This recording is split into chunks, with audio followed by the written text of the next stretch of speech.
Mga kabiyahe, Thursday tanghalian, Karakana na naman. Yan.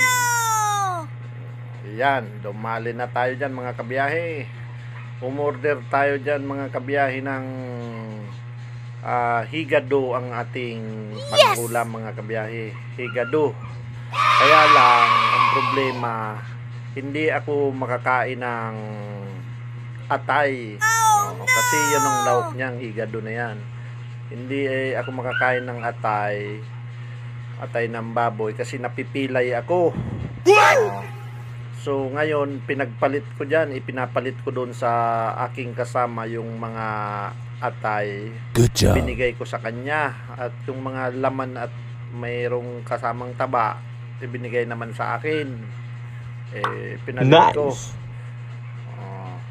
Ayos ang tanghalian ng inyong kabiyahe. Dala-dala ang bida. Ayun, hindi nakakwan. Medyo tipid-tipid ngayon. Dala-dala ang bida.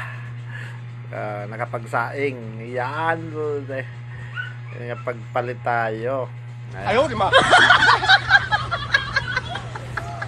Ulam lang ang binili natin dyan mga kabiyahe. Ulam lang. At saka humingi pa tayo ng sabaw. Okay na ang tanghalian. Good job. Na naman.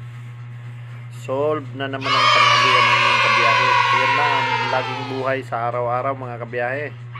At yun na rin ang ating ibinablog at yun din ang time natin. So yan, nice. Papalit ko na mga kabiyahe yung atay. Ipinapalit ko sa aking kasama. What? Yung aking painante.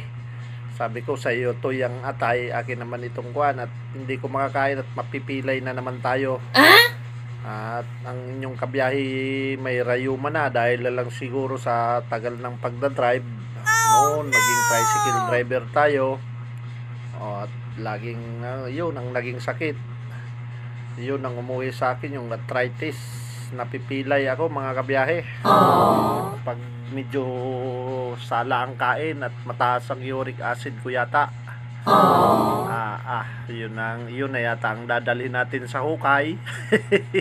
Ayaw, di ma. Ngayon ay talaga sana naman matagal pang panahon. Oh yes. Para naman matagal pa rin tayong magsasama mga kabiyahe. Yun, kung nagustuhan nyo mga kabiyahe ang aking